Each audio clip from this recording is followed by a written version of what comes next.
Temporomandibular Joint, the TMJ, is the joint between the lower jawbone, the mandible, and the temporal bone of the skull.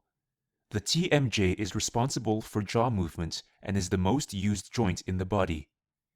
The TMJ is essentially the articulation between the condyle of the mandible and the mandibular fossa, a socket in the temporal bone. The unique feature of the TMJ is the articular disc, a flexible and elastic cartilage that serves as a cushion between the two bone surfaces. The disc lacks nerve endings and blood vessels in its center and therefore is insensitive to pain. Anteriorly, it attaches to lateral pterygoid muscle, a muscle of chewing.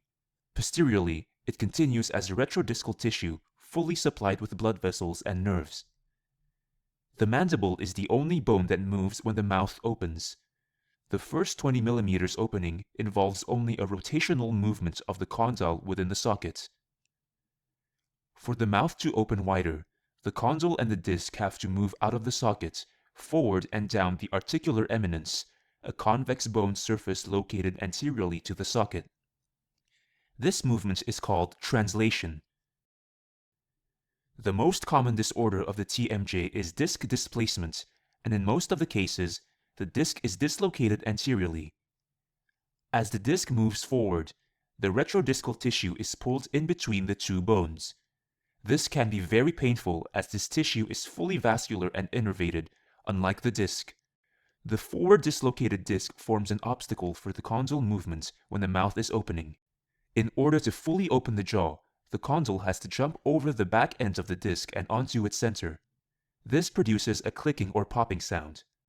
Upon closing, the condyle slides back out of the disc, hence another click or pop. This condition is called disc displacement with reduction.